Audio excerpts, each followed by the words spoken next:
thoughts and prayers are with everyone affected and by the events this morning in Ottawa. It's a sobering day. As far as our hockey game tonight, updates, Victor Fast is getting better.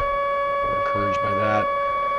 And Luke continues the process. He's getting closer every day. A lot of yelling and a little bit of a cold passed on from my 3-year-old.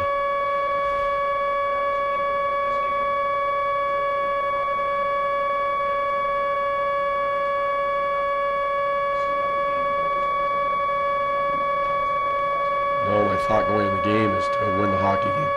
Yeah, this is about our team.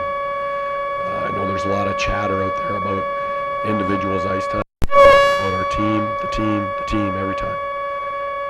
That's you guys can talk about guys' ice times. We've got guys that are improved this year and playing less. We've got guys that are improved and playing more. There's situational things that happen on the ice. You guys can read whatever you want into it. I'm not talking about a guy's individual ice times. I'll talk to you about our team. You talk about the evolution of your top line and how you said the other day other teams are not going away from that matchup. The other comes in confidence those kids are building Yeah, they're maturing. They're maturing as men and as hockey players, and they fully understand about winning the matchup. Um, Barry tonight is going to want his best players to be his best players. Our guys understand that, and they want to outplay those other guys. I think you saw that against Tampa. And that's an encouraging thing for everyone. Is it true to say that in order for you guys to have success, that line has to all play together, top line, and you have enough around them to, if they have an off night, to win the game, or do they have to be on? Well, their goal should be to be on. Is that a realistic expectation over 82 games that they're going to be the best every night?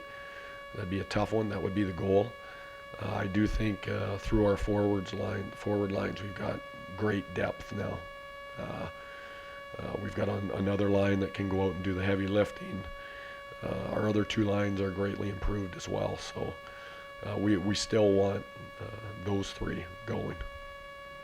Mark Fane came in as a reputation very good defensively. He's shown that. Were you surprised, impressed at all with his puck moving ability? No.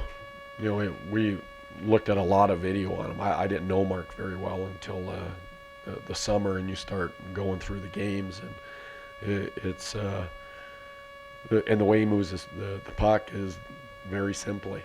The pass is there and he makes it. He doesn't look for anything flashy. There's not a lot of flash in his game, but it's very, very, very effective. What have you thought of his defense partner the last 3 games in the Yeah, he's played real solid, and that's what we need out of Marty. We needed every day for him to come to the rink and be inspired to play like that. Do you look at using those two more as a tandem moving forward? Like as far as more ice time in different more situations? In what, like, power play situation? Like what situations? You look at their, like Fane maybe being your best defenseman. I know you don't want to talk about total ice time, but he's had the least on the team per game. Is he a guy with his size and everything he does that you'd like to use more moving forward? Well, they've matched up well against the, especially last game. They did a great job, and but they're a pair that, our D's kind of by committee right now, and but right now the way they're playing, we like them against one of the top two lines, if not the top line. And then you got to see where the others are at. Petrie's done a real good job in the past. Andrews, that's what he can bring too. He's very good defensively. So we're still going through the process to see where everybody's going to fall, but it's more of a committee thing right now. But you're on the right track there. Fane has played very, very well against the top guys on the other teams, and so has Marty since his recall. sense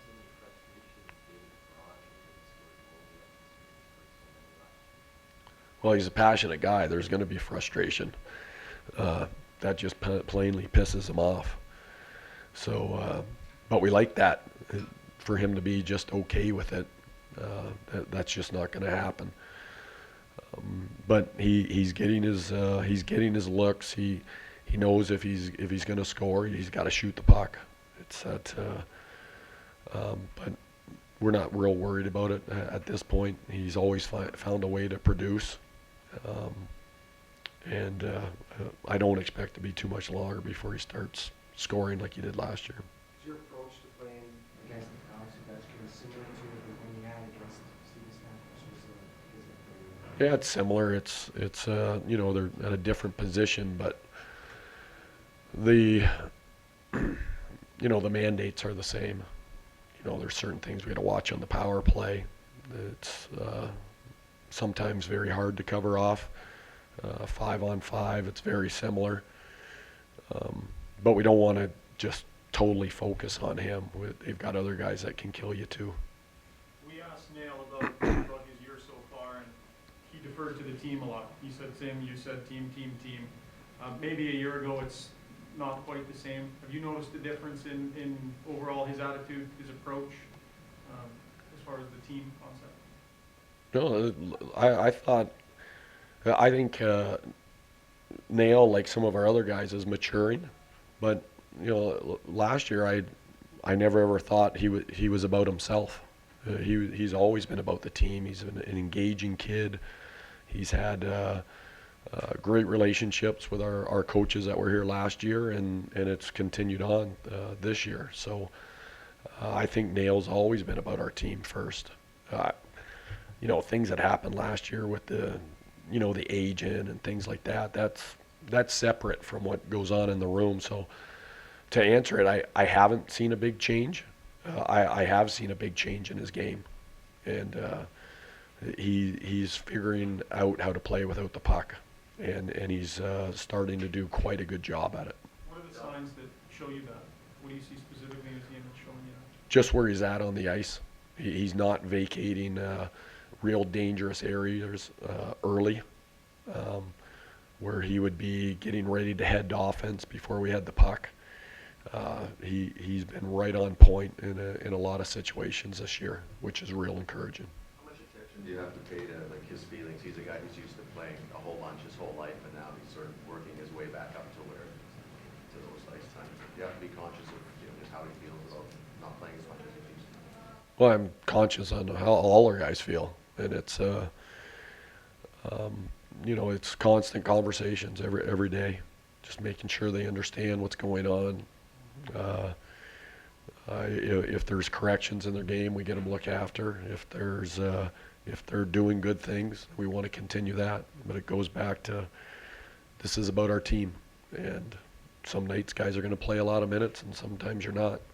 And that doesn't because your minutes have come down doesn't mean you're playing bad. Everybody just equates, you're playing bad. Well, no.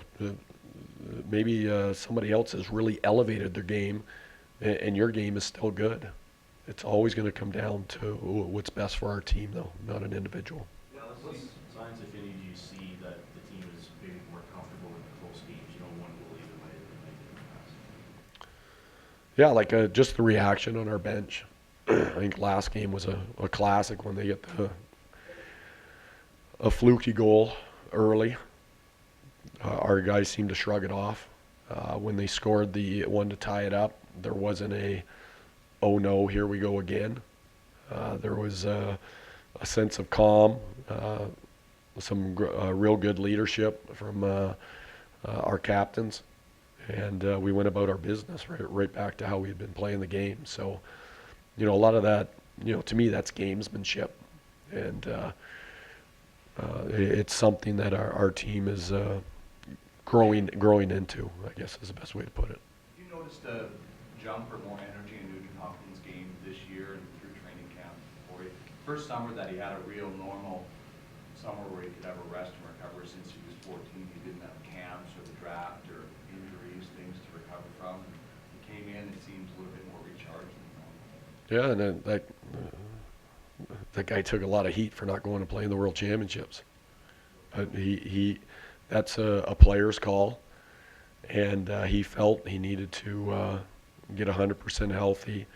He wanted to concentrate on his training. He wanted to concentrate on our organization. You know, we like to really support the countries when it comes to the World Championships. But I think Nuge made a hell of a call there, and a difficult one to be scrutinized the way he was. And I think that's translated right into training camp and what you're seeing now on the ice. Dallas, I just wonder, are you and your staff more attentive of what's going on behind the opposition's bench when you're kind of coaching against a guy like Barry Trotz? Or does that not even come into? Like what? Like how he's rolling his lines, or? Well, listen, for me, it's you're trying to anticipate who's. It's easy to throw your matchup out when there's a whistle, like, okay, here comes number 8, let's go. But when the flow of the game is going on, now it's you're trying to read it, or sometimes you're guessing. So we pay attention there. Barry's teams are, he did one hell of a job there in Nashville. I expect Washington to probably not give up as much as they usually do. But when it comes to what's going on behind the bench, for us, it's more what's the rotation, what does he like as a matchup, is it something that's to our advantage or not? But other than that, you're not paying a whole lot of attention. Thank you.